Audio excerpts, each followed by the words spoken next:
성경 말씀은 창세기 48장 1절부터 7절까지의 말씀입니다. 48장 1절부터 7절까지입니다.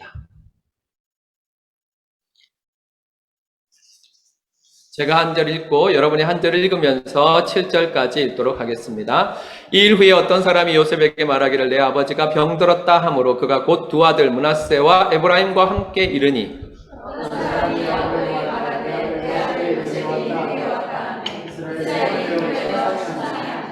요셉에게 이르되 이전에 가나안 땅 루스에서 전능하신 하나님이 내게 나타나사 복을 주시며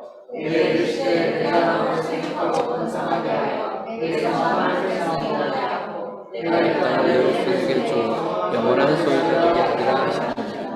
내가 애굽으로 와서 내게 이르기 전에 애굽에서 내가 낳은 두 아들 에브라임과 므낫세는 내 것이라. 루벤과 시므온처럼 내 것이 될 것이요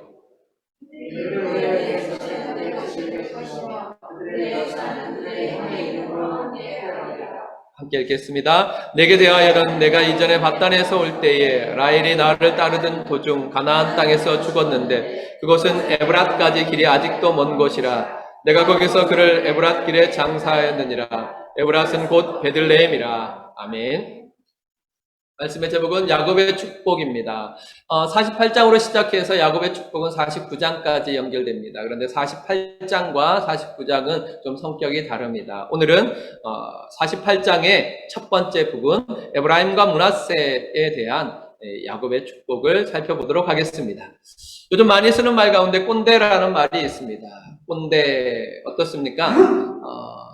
이게 이제 워낙 대중화되다 보니까 성찬이가 저한테 꼰대야 이렇게 말해도 크게 마음 상하지 않아요. 근데 만약에 우리 시대에 제가 아버지나 어른들한테 꼰대라는 말을 했다면 아마 맞아서 죽었을 것입니다. 그만큼 이 꼰대란 말은 많이 변화된 말인데 원래는 아버지나 선생님 같은 나이 많은 남자를 가르쳐서 학생들이나 청소년들이 이르던 은어였습니다. 그들만 그 아이들 사이에만 대놓고 어른에게는 절대로 말할 수 없는 말이었죠. 자기들 사이에서만 그렇게 하던 말이었습니다. 그러나 요즘은 자기의 구태의연한 사고방식을 타인에게 강요하는 직장 상사나 나이 많은 사람을 광범위하게 가르치는 말로 사용하고 있습니다. 그러면 꼰대가 안 되려면 어떻게 해야 될까요? 아니, 꼰대라는 소리를 듣지 않으려면 어떻게 해야 될까요? 소극적인 방법으로는 꼰대질을 하지 않으면 됩니다. 여기 나와 있는 말들을 안 하면 됩니다. 네가 뭘 안다고? 내가 누군지 알아? 어딜 감히? 내가 왕년에 내가 그걸 왜? 어떻게 나한테 이런 말들을 사용하지 않으면 됩니다. 꼰대질은 자기의 경험을 일반화시킨다는데 이제 문제가 시작됩니다. 일반화시켜서 나이가 어리거나 지위가 낮은 사람들에게 자신의 사고방식을 강요하거나 조언하는 것, 길게 조언하는 것을 말합니다. 이런 거 하지 말라 그러면 됩니다. 그러나 적극적으로 생각해보면 꼰대가 되지 않으려면 진짜 어른이 되면 됩니다. 요즘 이제 잊어버린 말, 잃어버린 말, 잘 사용하지 않는 말이 어른이지요. 어른이란 말 좀 사용합니까? 제가 이제 어른이란 발음이 잘 안 되는데 한번 생각해 보세요. 어르신, 어른 이런 말들 우리가 잊어버렸습니다. 진짜 어른이 된다면 우리는 꼰대가 되지 않을 수 있습니다. 단순히 나이 많은 사람이 아니라 젊은 세대가 존경하고 우러러볼 수 있는 어른이 되면 되는 것입니다. 어른이 못되고 단순히 나이만 많이 먹는 사람이 되면 감사가 없고 불만만 많은 꼰대가 될 것입니다. 과거 자신이 만든 업적을 자랑하고 자기 연민에 빠져 헤어나오지 못하고 지난 과거를 용서하지 못하고 현재를 인정하지 않고 원망과 불평을 내어놓는 과거에 사로잡혀 헤어나오지 못하는 온고집이 바로 꼰대이기 때문에 그렇습니다. 오늘 우리는 야곱의 일생 가운데 가장 존경스러운 장면을 보고 있습니다. 신앙의 어른은 이래야 되지. 맞아. 신앙의 어른은 이래야 한다 하는 것을 생각할 정도로 야곱의 멋있는 부분을 보고 있습니다. 성경도 그것을 인정하는 듯이 48장 전체를 통해서 반복적으로 야곱의 이름을 부를 때 야곱 이렇게 부르지 않고 이스라엘, 이스라엘, 이스라엘 하고 반복적으로 부르고 있습니다. 이 장면은 49장까지 계속됩니다. 이 부분 창세기 마지막 부분을 통해서 하나님은 창세기의 아주 중요한 결론을 우리에게 보여주고 있습니다. 12장부터 시작된 족장의 역사는 이제 이곳에서 열매를 맺습니다. 그 족장의 역사의 열매가 무엇입니까? 바로 이스라엘입니다. 곧 하나님이 세우신 민족의 꿈입니다. 하나님께서는 한 민족 이스라엘을 세워서 세상의 여러 민족, 열방을 구원하시길 원하십니다. 이 열방을 구원하시는 하나님의 구속의 계획을 이루어가는 아주 중요한 전환점이 바로 이스라엘이 되는 것입니다. 하나님은 그 꿈을 야곱의 축복 속에 담으셨습니다.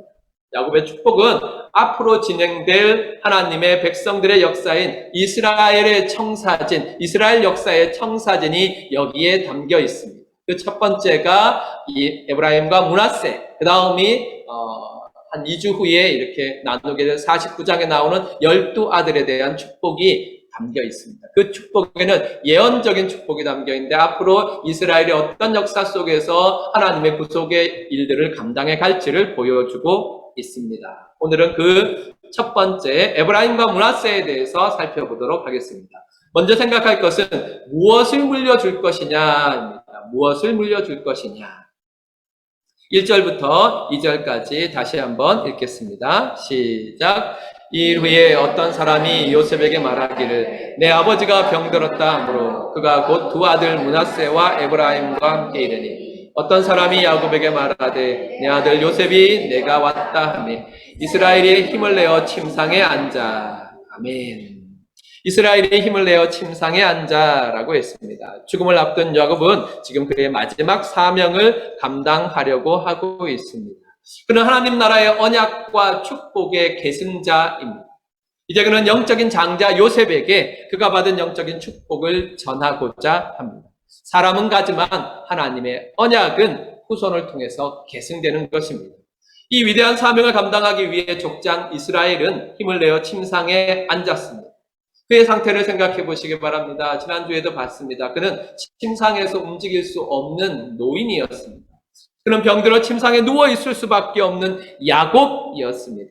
더 이상 늙어서 앞도 제대로 볼 수 없는, 다음 주에 살펴보는데 앞도 더 이상 살펴볼 수 없는 야곱이었습니다. 그러나 그는 야곱으로만 존재하지 않고 이 인생의 마지막 때에 벌떡 일어나 앉을 수 있는 이스라엘이 됩니다.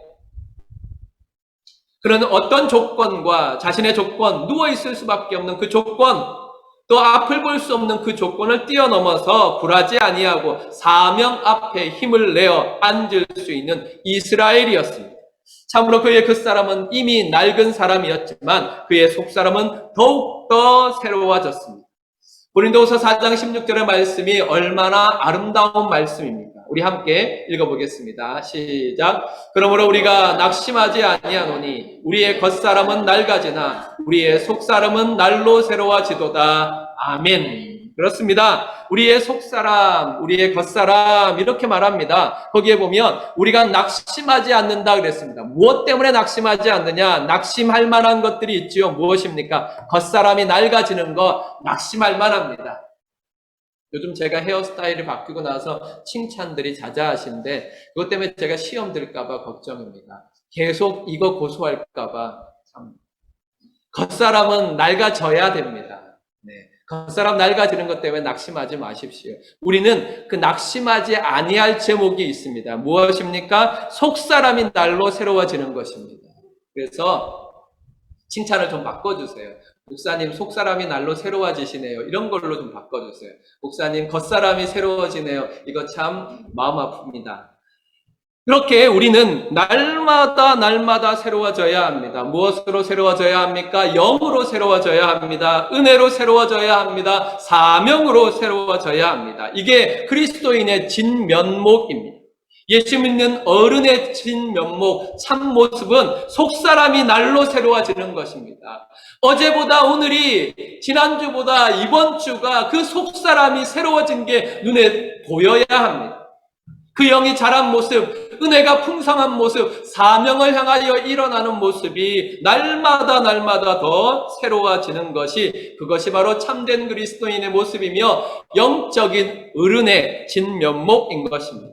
이 일을 위하여서 일어나 있는 이 이스라엘의 모습을 생각해 보십시오.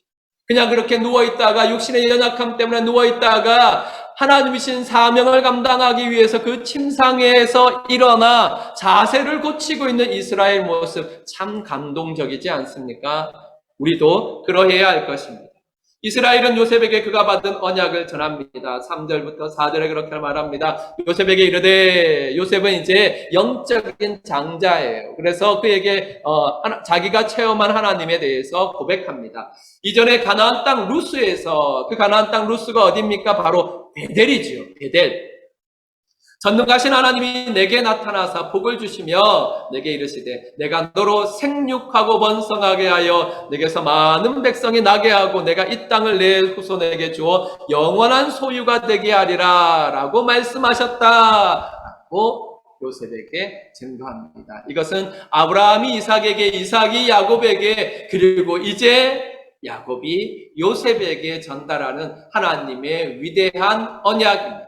이 언약은 오늘 우리에게도 믿음의 선배들을 통하여서 그대로 전수되었습니다. 그렇게 정말 사람은 가지만 하나님의 언약은 후손을 통하여서 계승되는 것입니다. 그렇습니다. 우리도 가지만 하나님의 언약은 교회를 통하여 계승될 것입니다. 그러므로 교회를 가볍게 여기지 마십시오. 교회를 가볍게 생각하지 마십시오. 하나님의 교회는 영원합니다. 하나님의 교회는 우리가 생각하는 것보다 훨씬 더 위대하고 영원하고 영광스럽습니다. 오늘날 교회가 우습게 보이는 것 정말로 안타까운 일입니다. 그러나 더 안타까운 일은 교회에 속해 있는 성도들이 교회를 가볍게 여기는 것, 이건 정말로 가슴이 무너지는 일입니다. 물론 유형교회, 곧 이 땅에서 우리 눈에 보이는 교회는, 이 땅의 교회는 세워졌다가 없어지기도 합니다. 그 속에 가지고 있는 문제 때문에 볼품 없어지기도 합니다. 그러나 그것이 교회의 전부가 아닙니다. 우리 눈에 보이는 이 교회, 유형적인 이 땅의 교회가 교회의 전부가 아닙니다. 교회의 진면목은 무형교회에 있습니다. 교회의 진면목은 보이지 않는 교회에 있습니다. 교회의 진면목은 영의 교회에 있는 것입니다. 그 교회는 하나님의 거룩한 계획 가운데 세워진 하나님의 교회입니다. 그 교회는 예수 그리스도의 피로 값주어 사신 거룩한 교회입니다. 그 교회는 성령 하나님의 권능으로 임재하셔서 세우신 영의 교회입니다. 삼위일체 하나님께서 세우시고 보호하시는 그 교회, 바로 영적인 교회입니다. 이것이 진짜 교회의 모습입니다. 우리의 눈이 열려야 합니다. 교회의 영광을 봐야 합니다. 그래야 늙어 침상에 누워있을 수밖에 없는 야곱이 아니라 언약적 사명 앞에 노새함을 딛고 일어나 앉은 이스라엘이 될 수 있는 것입니다. 젊은 아들 요셉에게 다음의 언약을 전수할 수 있고, 더 젊은 손자 에브라임과 므낫세의 머리에 손을 얹고 축복할 수 있는 이스라엘이 될 수 있는 것입니다. 이것이 우리의 본래의 모습입니다. 사랑하는 성도 여러분, 이 교회의 진짜 모습, 성도의 진짜 모습, 침상에서 일어나 앉는 이스라엘의 모습을 회복하시기 바랍니다. 여러분이 이 땅 어느 자리에 있든지 거기에 누워있는 것이 우리가 있어야 될 자리가 아니며 우리의 진면목이 아니라 그 자리에서 일어나 하나님의 사명을 감당하는 것이 교회요 성도의 진면목이라는 사실을 기억하시기를 바랍니다. 눈앞에 도단성에 에워싼 아람 군대만 본 선지자의 사환이 있었습니다. 엘리사의 사환이 아침에 일어났습니다. 열왕기하 6장에 보면 나옵니다. 그런데 일어났더니 사방의 아람 군대가 다 포위하여서 공격하기 위해서 있습니다. 그래서 벌벌 떨면서 선지자에 가서 이 아람 군대가 우리를 포위하고 있습니다. 두려워 떨었습니다. 그러나 그렇게 떨고 있는 사환과는 전혀 다르게 엘리사는 두려움이 없어요. 엘리사는 일어나서 이야기합니다. 저들보다 우리 군대가 더 많다. 그래서 하나님께 기도합니다. 하나님, 이 청년, 그랬습니다. 성경에 보면 이 청년의 눈을 열어주시옵소서. 이 청년의 눈을 열어주옵소서. 늙은 엘리사가 청년 사원을 위하여서 그렇게 기도합니다. 하나님, 이 청년의 눈을 열어주옵소서. 그러자 그 청년의 눈이 열렸어요. 그럼 그 청년이 그전에는 봉사였습니까? 아니, 앞을 못 보는 맹인이었습니까? 아닙니다. 그는 육신의 눈만 열려 있었던 것입니다. 그러자 그 기도를 통하여서 영의 눈이 열리자 온 산을 둘러싸고 있는 불말과 불병과 하늘의 군대가, 하늘의 군사들이 보이기 시작했습니다. 그로 말미암아 그도 역시 두려움에서 기쁨으로 감사로 옮겨져 간 사건이 열왕기하 6장에 기록되어 있습니다. 요한은 밤모섬에 끌려갔습니다. 그 밤모섬에 끌려간 것은 요한이 하나님의 사람이었기 때문에, 예수 그리스도의 사람이었기 때문에 끌려갔습니다. 그러나 몸이 묶여있는 그 밤모섬, 정말로 고통스러운 그 밤모섬에서 하늘을 향하여 눈이 열렸습니다. 그러자 하늘이 보였습니다. 그때 세례 요한은 이렇게 이야기합니다. 나 요한은 너희 형제요, 예수의 환난과 나라와 찾음에 동참하는 자라. 하나님의 말씀과 예수의 증언하였으므로 말미암아 밤모라는 섬에 있었더니, 정말로 하나님의 뜻 가운데 살기 위해서 예수를 증거하는 그런 인내를 다할 때 밤모섬에 끌려갔습니다. 그러나 10절에 보니까 주의 날에 내가 성령에 감동되어 내 뒤에서 나는 나팔 소리 같은 큰 음성을 들으니, 그랬습니다. 주의 날, 그 주일을 말합니다. 그때 성령에 감동되어서 하늘에서 나는 큰 음성을 들었습니다. 그때 본 것이 무엇이냐 하면 바로 7 교회에 대한 환상이었습니다. 예수님께서는 요한에게 7 교회의 환상을 보여줍니다.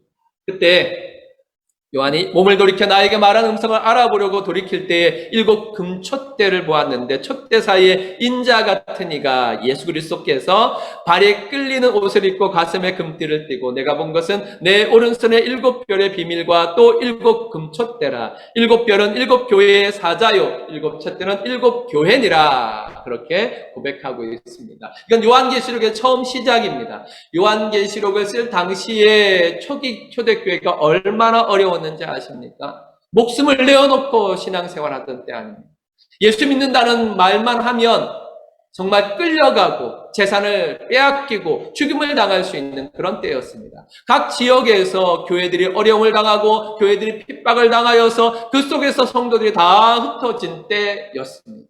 그때 예수님께서 요한에게 하늘 교회를 보여주십니다. 그 하늘 교회가 바로 대표적인 것이 7 교회가 나옵니다. 거기에 그 7 교회에 대해서 이야기하실 때에 예수님께서는 먼저 요한에게 무엇을 보여주시냐면 7 별을 붙잡고 7 금촛대 사이를 다니시는 예수님을 보여주십니다. 7 별이 뭐라 했습니까? 7 별은 7 교회의 사자다. 그럼 7 촛대는 뭐다? 7 교회다. 그렇게 말씀하십니다. 교회를 붙잡고 계신 분이 있습니다. 교회의 머리 되신 예수 그리스도이십니다. 그가 7 별을 붙잡고 그가 7 금촛대 사이를 다니신다 했습니다. 이 촛대가 바로 교회입니다. 곧 주님이 세우신 교회, 우리입니다. 그 별은 무엇입니까? 7 교회의 사자, 곧 성도들을 말하는 것입니다. 만왕의 왕이신 예수 그리스도께서 우리를 붙잡으시고 만왕의 왕이신 예수님께서 교회를 지키시기 위해 7 교회 사이를 다니시고 있습니다. 우리 잘 알고 있습니다. 그 7 교회가 다양한 교회들이죠. 어떤 교회는 칭찬받는 교회, 어떤 교회는 야단 맞던 교회, 어떤 교회는 칭찬과 야단을 같이 맞는 교회들입니다. 그런데 그 모든 교회를 칭찬받는 교회나 야단받는 교회나 주님께서 그 별을 붙잡으시고 그 사이를 다니시면서 다 지키시고 계십니다.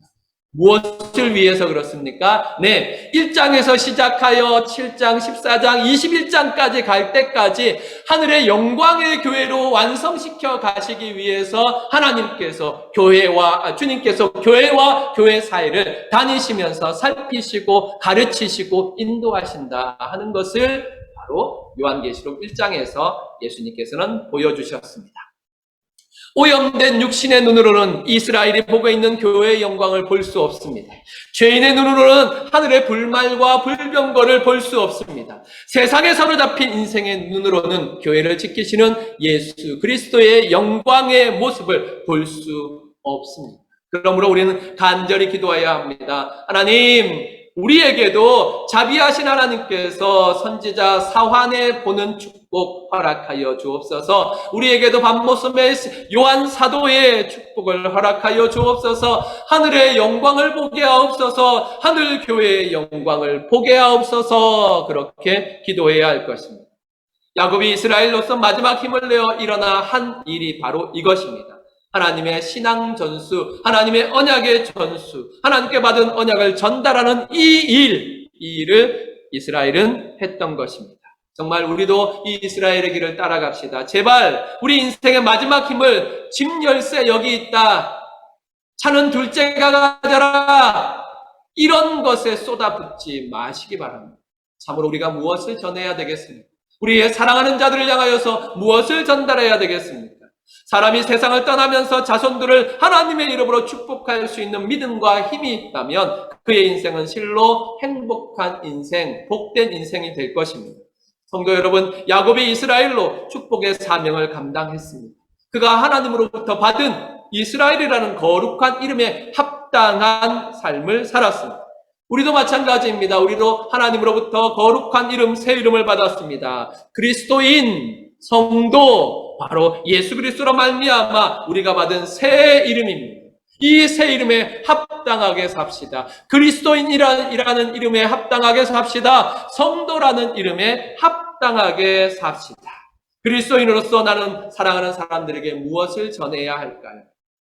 모두 그리스도인으로서 사랑하는 사람들에게 하나님의 약속과 축복을 전하여 주시기를 주님의 이름으로 축원합니다. 예수님께서도 우리에게 그걸 원하셨습니다. 그래서 요한계시록 읽었던 요한계시록 1장 19절에 이렇게 말씀하십니다. 그러므로 내가 본 것과 지금 있는 일과 장차 될 일을 기록하라 그랬습니다. 무슨 말입니까? 하나님께서 내게 주신 은혜, 하나님께서 나에게 보여주신 말씀, 나에게 주신 약속, 이거를 전하라는 말입니다.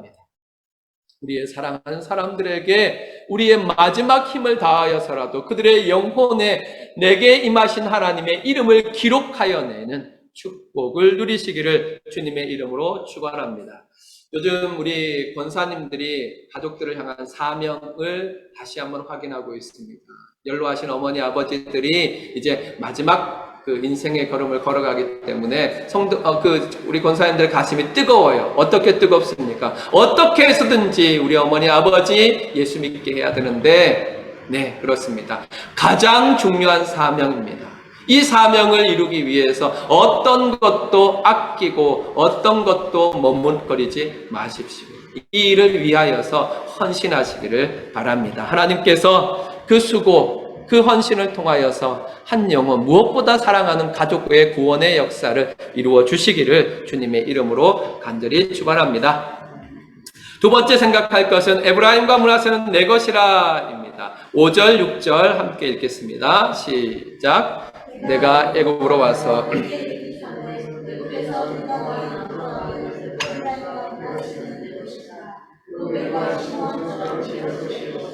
이들 후에 내 소색은 내 것이 될 것이며 그들의 유산은 그들의 형의 이름으로 함께 받으리라.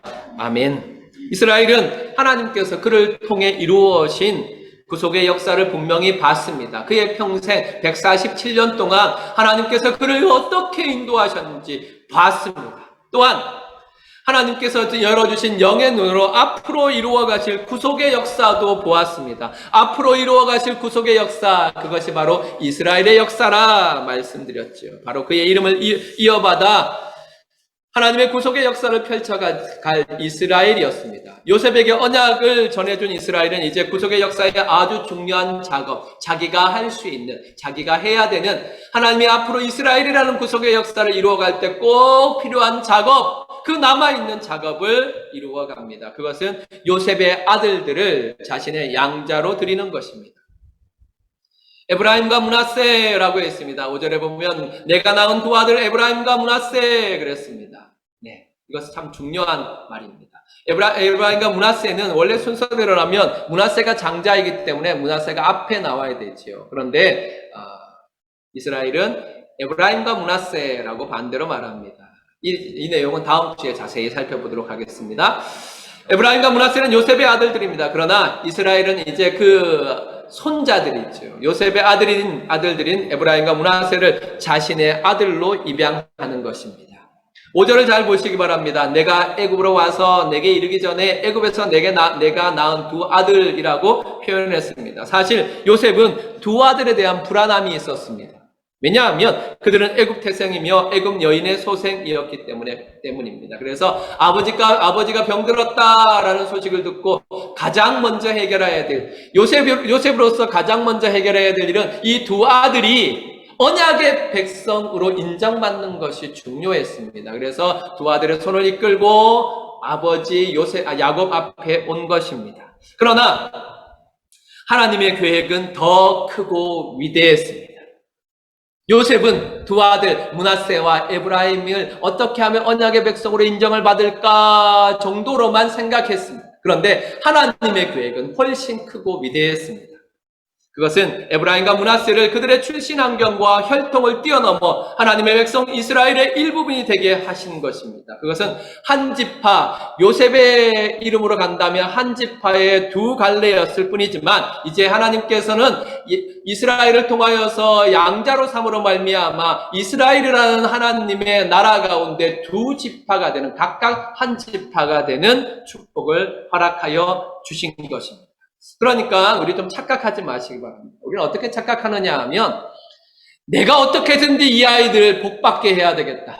내 자녀들 복받게 해야 되겠다. 우리가 아이들을 위한다고 생각합니다. 아이들을 위하는 거 우리가 최고다 생각하고 내가 가장 사랑한다 생각합니다. 그러나 그들의 아버지, 하늘의 우리 아버지는 그들을 향한 거룩하고 위대한 계획을 이미 가지고 계십니다. 이 사실을 믿으시기 바랍니다. 그래서 우리 요게벳의 노래를 부르면 은혜가 되지 않습니까? 너의 참 주인, 너의 진짜 아버지, 그의 손에 너를 맡긴다. 그렇게 고백했던 것처럼 그렇습니다. 우리가 우리 자녀들을 가장 사랑한다고 생각하지만 우리는 부족하고 연약한 인생일 뿐입니다. 인생 아버지, 인생 어머니일 뿐입니다. 우리보다 더 완전하신 아버지, 그들을 창조하신 분, 그들을 다스리시는 분, 그들을 통하여 영광을 받으시기를 원하시는 우리 하나님 아버지께서 우리 자녀들을 향한 거룩하고 위대한 계획을 가지고 계십니다. 이 사실을 믿으시기 바랍니다. 그래서 우리가 뭐 물려줄까 이거 고민하지 마시기 바랍니다. 가장 중요한 것, 하나님의 언약, 하나님 신앙, 이것을 물려줄 때 그 아이들은 하나님의 축복 가운데 시냇가에 심은 나무같이 시절을 쫓아 열매를 맺으며 자라나게 될 것입니다. 이 사실을 믿으시기를 주님의 이름으로 축원합니다. 하나님께서는 이렇게 에브라임과 므낫세를 이스라엘 지파의 두 분깃을 받게 하셨습니다. 그로 말미암아 이 약속은 이스라엘에서 에브라임과 므낫세가 각각 한 지파를 이름으로 성취되었습니다. 민수기 1장 32절부터 35절에 보면 나와 있습니다. 거기에 보면 요셉의 아들 에브라임의 아들들에게 난 자는 그들의 종족과 조상의 가문을 따라 20세 이상으로 싸움에 나갈 만한 자를 그 명수대로 다 계수하니 에브라임 지파에서 계수된 자는 45,000명이었더라 그랬습니다. 지금 이건 어떤 장면이냐 하면 민수기에서 첫 번째 사람들의 숫자를 계수할 때 나온 기록입니다. 계속해서 34절과 35절에는 므낫세 지파가 나옵니다. 34절에 므낫세의 아들들에게서 난 자들은 그들의 종족과 조상의 가문을 따라 20세 이상으로 싸움에 나갈 만한 자를 그 명수대로 다 계수하니 므낫세 지파에서 계수된 자는 32,200명이었더라. 그렇게 기록하고 있습니다. 이렇게 이스라엘은 마지막으로 손자를 양자로 입양하고 그 결과 이 두 에브라임과 므낫세는 이스라엘의 12지파 중에 하나씩 두 분깃을 얻는 축복을 허락하여 주셨습니다. 이렇게 하나님께서는 특별한 우리가 생각하지 못한 방법으로 하나님의 역사를 이루어 가셨습니다. 인간적으로 본다면 이것이 무슨 큰 의미가 있겠습니까? 그러나 손자를 아들로 입양하는 것이나 아버지 향렬로 들어가는 것은 큰 의미가 없을 것입니다. 생각해 보십시오. 에브라임과 므낫세가 요셉의 아들에서 야곱의 아들로 들어간다고 해서 더 많은 유산을 받는 것도 아닐 거잖아요. 아버지 요셉이 훨씬 더 부자일 거니까. 그런데 무슨 의미가 있겠습니까? 인간적으로 봐서는 아들을 되나 손자가 되나 아무 상관이 없을 것입니다. 그러나 구속의 역사로 볼 때는 전혀 다릅니다. 왜냐하면 하나님의 구속사는 인간의 이성이나 상식의 수준으로 본다면 전혀 이해할 수 없습니다. 오직 믿음의 눈으로 바라볼 때 그 진면목을 살펴볼 수 있는 것입니다. 믿음의 눈을 본다면 여러분에게 보여주는 이 도표와 같습니다. 구속의 역사에서 한 자리를 차지하느냐 아니면 구속의 역사에서 제 역할을 감당하느냐입니다. 무슨 말입니까? 족장 시대까지는 언약의 계승자가 되느냐 되지 않느냐가 굉장히 중요했습니다. 그래서 언약의 계승이 아브라함에서 이삭으로 넘어갈 때 하나님께서는 이삭을 선택하셨잖아요. 그러므로 누구를 배제하십니까? 이스마엘을 배제하십니다. 그 다음에 이삭에서 야곱으로 넘어갈 때도 마찬가지입니다. 이삭에서 야곱으로 넘어갈 때 하나님께서는 야곱을 선택하셨습니다. 그로 말미암아 누가 배제됩니까? 에서가 배제됩니다. 이렇게 이스마엘과 에서는 구속의 역사 가운데서 배제되었습니다. 그러나 이제 야곱, 곧 이스라엘에서 이스라엘 12지파로 넘어갈 때는 전혀 달라졌습니다. 12지파 아들들 중에 단 한 명도 배제되는 아들이 없습니다. 구속사가 그만큼 발전된 것입니다. 아무도 배제된 사람이 없습니다. 그러므로 이제는 창세기 이후에 펼쳐질 구속의 역사는 계승자가 되느냐 아니냐가 중요하지 않습니다. 그것보다 더 중요한 것이 구속사를 위해 얼마만큼의 역할과 분량을 감당하느냐, 그것이 중요하게 된 것입니다. 그러니까 구속의 역사에 들어갔느냐보다, 그것도 물론 중요하지요. 구원을 받은 것이니까. 그런데 그것과 함께 또 중요한 것이 구속의 역사 가운데서 내가 얼마만큼의 역할을 감당하느냐, 그 이름에 합당한 그리스도인으로 사느냐 살지 않느냐가 더 중요하게 된 것입니다. 다시 말해서 구원받아 교회 안에 있느냐 없느냐도 중요하지만 그것과 함께 또 중요한 것이 교회 안에서 구원을 위해 일하느냐 일하지 않느냐가 중요하다는 것입니다. 성도 여러분, 우리도 한번 생각해 보시기 바랍니다. 하나님께서는 이제 에브라임과 므낫세를 통하여서 우리에게 말씀하고 있습니다. 내가 정말로 하나님의 구속의 그 역사 가운데 들어와 있느냐? 네, 에브라임과 므낫세가 요셉의 아들일 때도 분명하게 구원의 역사 가운데 들어와 있는 것입니다. 요셉의 아들이기 때문입니다. 그러나 그것과 함께 성도들이 놓치지 말아야 될 사명이 있는데, 이제 이스라엘을 통하여 그 에브라임과 므낫세를 아들로 삼음으로 말미암아 12지파 가운데 분량과 사명을 얻게 하셨습니다. 에브라임이 받은 사명이 있고 므낫세가 받은 사명이 있는 것입니다. 우리도 마찬가지입니다. 예수 그리스도를 믿음으로 말미암아 구원받아 교회 안에 들어와 있습니다. 이 교회 안에 들어온 것도 감사하지만 하나님께서는 사명을 주셔서 우리를 세우셨습니다. 우리가 구원의 역사를 위하여서 감당해야 할 일이 있는 것입니다.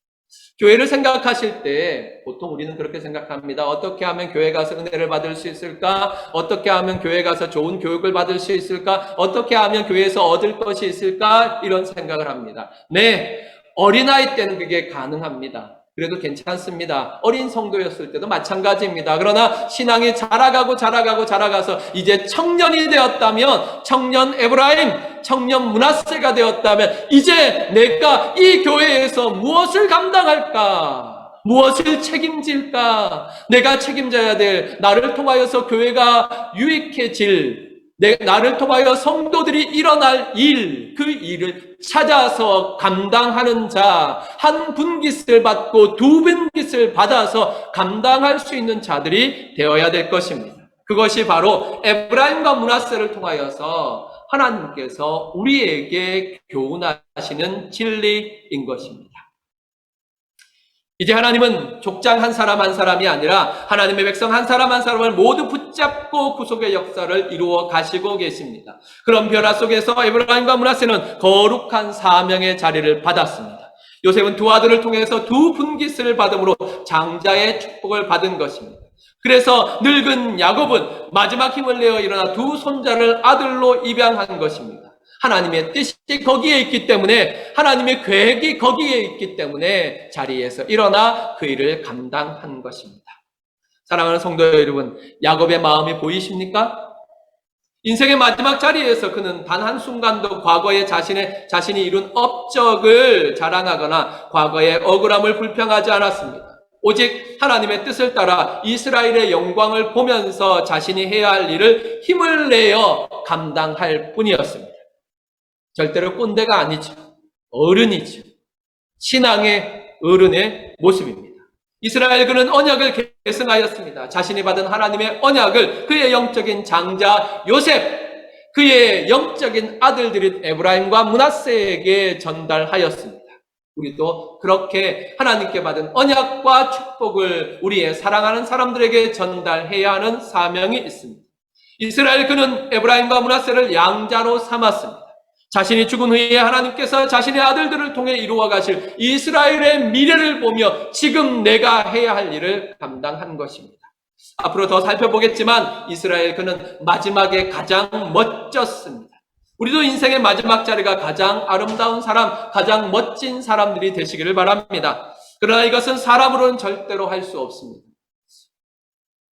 사람은 점점 늙고 볼품 없어져 갈 뿐입니다. 그러나 하나님과 함께하면 다릅니다. 하나님과 동행하며 하나님의 축복을 알고 영원한 하나님의 영광을 바라보며 하나님 나라의 영원함을 바라보게 된다면 우리는 날로 날로 새로워질 것입니다. 그렇게 날로 날로 새로워질 때 우리는 하나님의 언약과 하나님의 축복의 계승자요 전달자로 살아갈 수 있을 것입니다. 우리 함께 이 성경 구절 다시 한번 읽겠습니다. 고린도후서 4장 16절입니다. 시작. 그러므로 우리가 낙심하지 아니하노니 우리의 겉사람은 낡아지나 우리의 속사람은 날로 새로워지도다. 아멘. 주 안에서 이 말씀이 오늘 우리의 삶에서 현실로 이루어지기를 주님의 이름으로 축원합니다. 아멘.